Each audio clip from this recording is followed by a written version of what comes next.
Hello and welcome to this session on AWS networking. When you start your journey to IPv6 on AWS, you will quickly see how much it's easy to bring IPv6 to your VPC. But when you build an hybrid setup, you may face the lack of native IPv6 connectivity from your current local internet provider. In this video, I'll explain to you how to quickly set up an IPv6 connection between your on-prem regular equipment and AWS by using your current local IPv4 internet connection.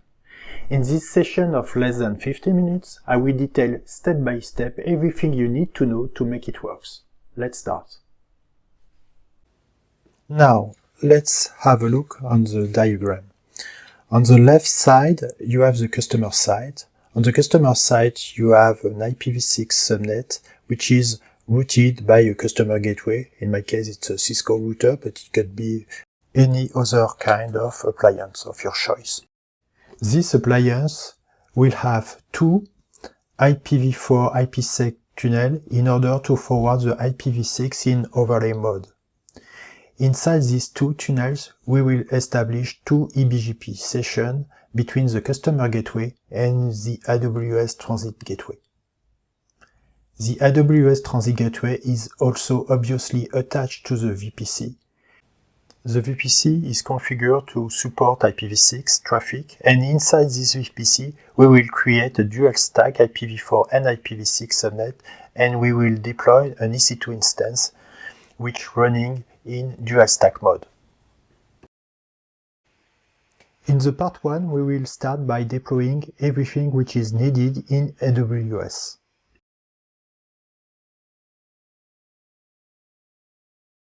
Let's jump to the AWS console. I go to the region, Paris, look for the VPC. I have already a VPC configured in this region, which is only IPv4 for the moment, the VPC Paris. In Action, I click on Edit CIDR. As you can see, we have already a CIDR for IPv4, but nothing for IPv6. I click on Add New IPv6 CIDR, and I retrieve this one, which is a 56 provided by AWS. This 56 CIDR will be used later to create subnet.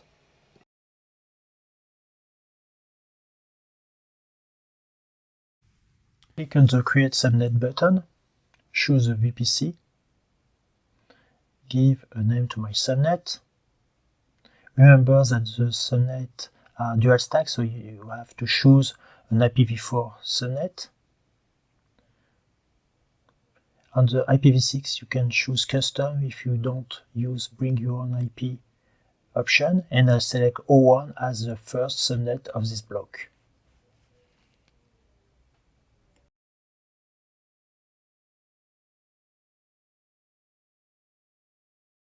In IPv6, like in IPv4, we have reserved IPv6 address, so the first three IPv6 of a subnet are not available. Let's start deploying the EC2 instance in the VPC. First, I select the AMI, then the instance type. In the instance detail, I can check the network and the subnet, which is the right one. I don't specify enable auto assign. I choose the IAM role in order to use session manager to connect to this instance. In the primary IPv4 address, I select the one that I want to use. Here I configure the interface ID to ::4.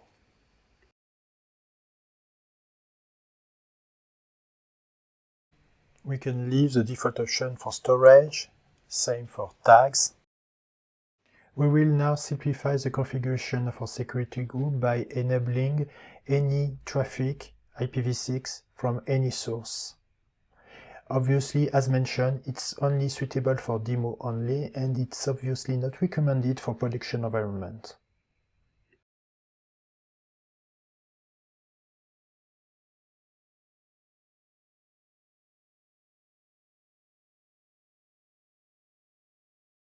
To create your transit gateway, please go to the transit gateway section of the VPC.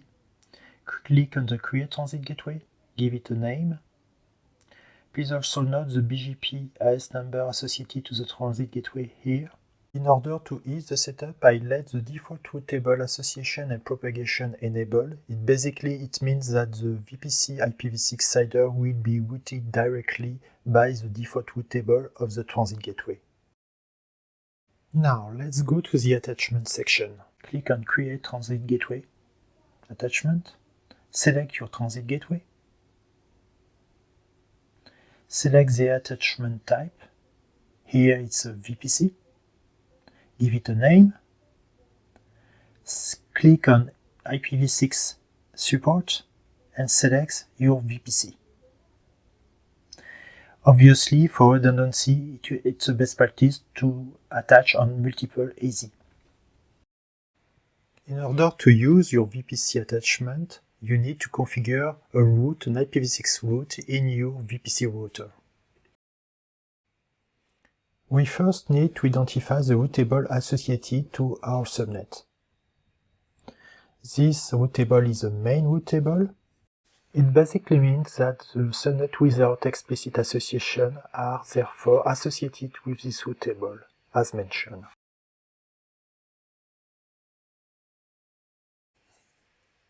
In the route section, you can see the two classic local entries.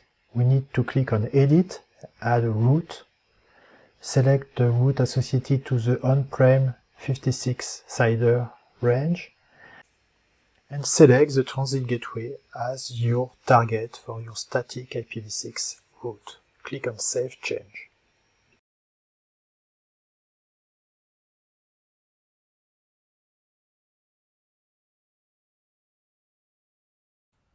The first step is to create the VPN attachment to the transit gateway.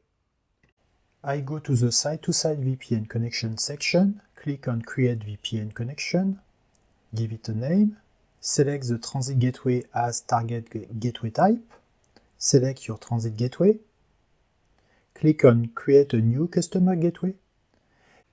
You can specify here your public IPv4 address for your customer gateway. We also support dynamic addressing.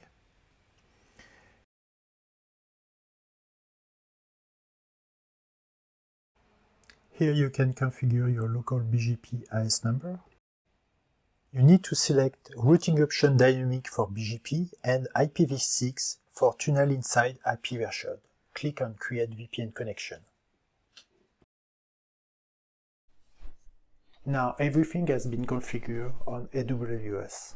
It's now time to configure your local customer gateway. Let's start.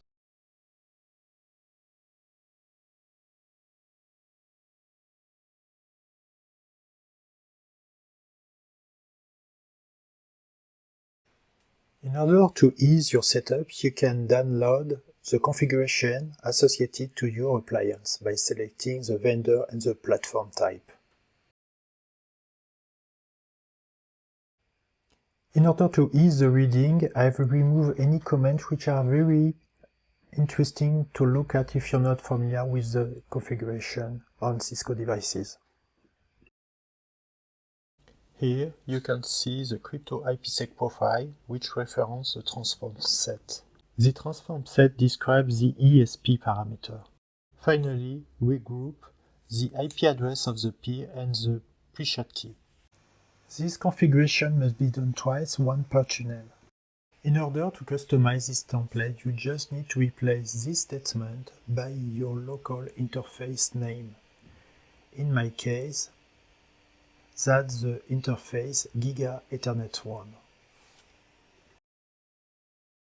You can now copy-paste this configuration to your router.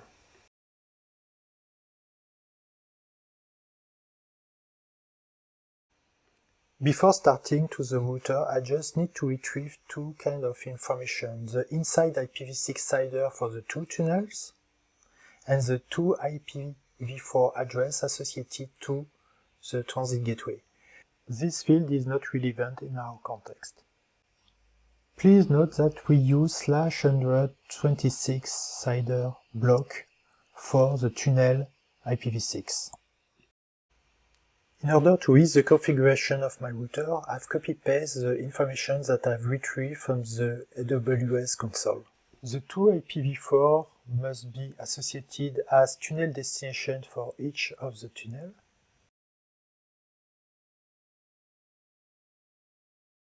(9A11) is used by the transit gateway. It means that 9A12 must be used by our router.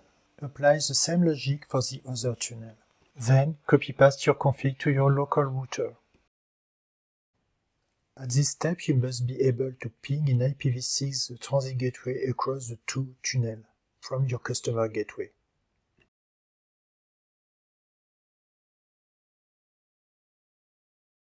The BGP configuration of your router must look like this. Neighboring for IPv4 must be disabled. In address family IPv6, you must have two neighbor activate statements which correspond to the transit gateway. Your customer gateway must advertise a local IPv6 56 CIDR. In order to do so, you must have an exact match, a dummy route pointing to null 0 interface. We can check the state of the eBGP neighbor on the customer gateway, which are up and have received one prefix across these two eBGP sessions. If I just have a look on the BGP table, I've received the CIDR IPv6 from AWS from the two neighbors, and I select the second one as the best path. I also advertise my local 56 CIDR IPv6 to AWS. On the AWS console, I can see that the two tunnels are up and that I have received one BGP route. If I want more detail, I can go to the Transit Gateway Route Table section, then click on Routes. First and third entry correspond to the VPC CIDR advertised by the Transit Gateway. The second entry corresponds to the CIDR local on-premise IPv6 prefix. Everything has been configured. It's now time to test. To test that, just issue a ping from the local Linux to the EC2 instance. We now check the IPv6 address of the local Linux and also of the EC2 instance. I would like to see the ICMPv6 echo request and reply, so I issue a TCP dump on my EC2 instance with a filter for ICMPv6. After a few seconds, you can see this kind of message, which are the ICMPv6 router advertisements sent by the VPC router. Here we go. We have now confirmed IPv6 connectivity between these two systems.